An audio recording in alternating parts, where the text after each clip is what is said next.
ناظرین آپ کو بتائیں پاکستان تحریک انصاف کے مرکزی سیکرٹری اطلاع شیخ وقاص اکرم خیبر پختونخوا ہاؤس اسلام آباد میں اہم پریس کانفرنس کرنے ہیں. آئیے آپ کو براہ راست لیے چلتے ہیں. اس قوم میں سدھار پیدا کرنے کی کوشش کر رہے ہیں. وہ جو 83 سالہ بوڑھی دہشت گرد اٹھائی ہے اس سے پوری ریاست کو خطرہ ہو گیا تھا کہ شاید شہباز شریف کی حکومت چلی جائے گی, شاید یہ 83 سالہ عورت جو ہے وہ مریم نواز کی حکومت گرا دے گی. میں یہ سمجھتا ہوں کہ اس سے زیادہ شرمناک اور دردناک معاملہ وہ نہیں ہو سکتا. اس مذاق بنا دیا انہوں نے ہمارے قانون کا, مذاق بنا دیا انہوں نے ہمارے سسٹم کا. میں یہ سمجھتا ہوں اور یہ میرا سوال ہے, سوال آئین اور قانون کی حفاظت اور انصاف کی فراہمی کا ذمہ جن ججز اور عدلیہ کے سر ہے, ان سے میرا سوال ہے کہ کیا پاکستان ایک دستوری ملک ہے یا فرد واحد یا چند لوگوں کے ہاتھ کھیلنے والا ملک ہے کہ آپ نے ان کو کھلی آزادی دے دی ہے؟ کب آپ ان چیزوں کا نوٹس لیں گے؟ کب آپ یہ دیکھیں گے کہ آپ کے اپنے سبجیکٹس کو, اپنے لوگوں کو ایسے ٹریٹ کیا جا رہا ہے کہ جیسے شاید فلسطینیوں کے ساتھ اسرائیلی حکومت کر رہی ہے؟ میں آپ کو وہ امیجز آپ کے ساتھ شیئر کروں گا. بزرگوں کی کمر پہ وہ جو ربڑ بلٹس کے نشان ہیں, وہ نشان ایسے ہی ہیں جیسے کشمیر یا اسرائیل کے لوگوں کے ہم دکھاتے ہیں لوگوں کو, اور آج یہ اپنے لوگوں کے ساتھ یہ کر رہے ہیں. میری سمجھ سے باہر ہے کہ یہ کس چیز کو دبانا چاہتے ہیں, کیونکہ پاکستان تحریک انصاف کو یہ دبا نہیں سکتے ہیں. دوسرا, ریاست جمہوری اصولوں کی پابند ہے یا غیر منتخب غیر سیاسی فارم 47 کے جعلی جو MNAs MPAs کی بنیاد پہ بننے والی حکومت کے حکمران ہیں, کیا ہم ان کے پابند ہیں؟ ہم ان کے پابند نہیں ہیں, ہم اس آئین کے پابند ہیں, اور میں یہ سمجھتا ہوں کہ سب کو اس آئین کی پابندی کرنی چاہیے. طاقت پر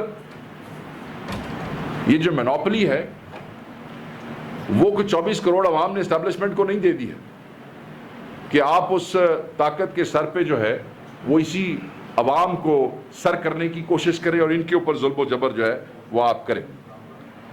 عمران خان کی قیادت میں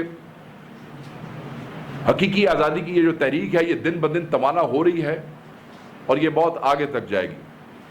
انہوں نے ہمارے چیف منسٹر کے ساتھ جو کیا, راستے روکنے کی, کتنا سینسٹیو معاملہ تھا کہ وہ ہزاروں لوگوں کے ساتھ آ رہے تھے اور اسٹریٹ فائر کیے گئے ہیں, گولیاں برسائی گئی ہیں. ربر بلٹس کی میں بات نہیں کر رہا ہوں, گولیاں برسائی گئی ہیں. ایک ایسا صوبہ جس کے لوگ آپ کی ریاست اور طالبان کے درمیان دیوار بن کے کھڑے ہو گئے, سینکڑوں قربانیاں دیں, شہادتیں دیں, آج آپ ان کا استقبال کرتے ہیں پنجاب کے بارڈر پہ گولیوں کے ساتھ, سٹن گرینیڈ کے ساتھ, ربر بلٹس کے ساتھ, شیلز کے ساتھ. اس کے بعد آپ کہتے ہیں کہ جی ڈی ریڈ کمپینز ہونی چاہیے اور پھر چاروں صوبوں میں ہم آہنگی ہونی چاہیے, اور پھر آپ فیڈریشن کو کمزور کر رہے ہیں. جب آپ ایک پختون کے اوپر گولی چل رہے تھے, آپ نے خود ویژول دکھائے, شیلنگ ہو رہی تھی, کوئی گھروں میں نہیں بھاگ رہا تھا, کھڑے تھے, برداشت کر رہے تھے, عام پبلک شامل ہو کے ان کو سپورٹ کر رہی تھی. اور آپ نے یہ بھی دیکھا, ایک دو انٹرنیشنل چینلز نے دکھایا کہ سادہ کپڑوں میں ملبوس لوگ وہ سیدھے جو ہیں وہ فائر کر رہے تھے, سادہ کپڑوں میں ملبوس لوگ. مجھے نہیں سمجھ آ رہی کہ اس کا کیا مقصد تھا. بہرحال 2 اکتوبر میاں والی, فیصل آباد, ملتان احتجاج ہو رہا ہے, اور زیادہ فورس سے ہوگا. فورس سے مراد یہ اور زیادہ جذبے سے ہوگا, ولولے سے ہوگا, اور زیادہ توانائی سے ہوگا. کوئی نہیں رکے گا. یہ مومنٹم ہم بالکل ختم نہیں ہونے دیں گے. ہماری تاریخ پرامن سیاسی جدوجہد سے عبارت ہے. عمران خان ظلم کا شکار ہونے کے باوجود جمہوریت پہ یقین رکھتے ہیں, تشدد پہ یقین نہیں رکھتے ہیں, وہ ابھی بھی امن کا درس دیتے ہیں. پرامن احتجاج ہوگا اور بہت بڑا احتجاج ہوگا. ہمارے لوگ یہاں بھی پنڈی میں نہتے تھے, یہاں بھی پرامن طریقے سے رجسٹ کرتے رہے, اور وہاں بھی نہتے لوگ ہوں گے, پرامن لوگ ہوں گے میاں والی, فیصل آباد میں اور ملتان میں. تم اپنی طاقت آزما لو, وہ اپنے ایمان کی طاقت سے اپنے قائد کے حکم پہ تمہیں اپنے جذبے کا ثبوت دے گے. سو میں یہ تنبیہ کروں گا کہ پرامن احتجاج کو مت چھیڑا جائے.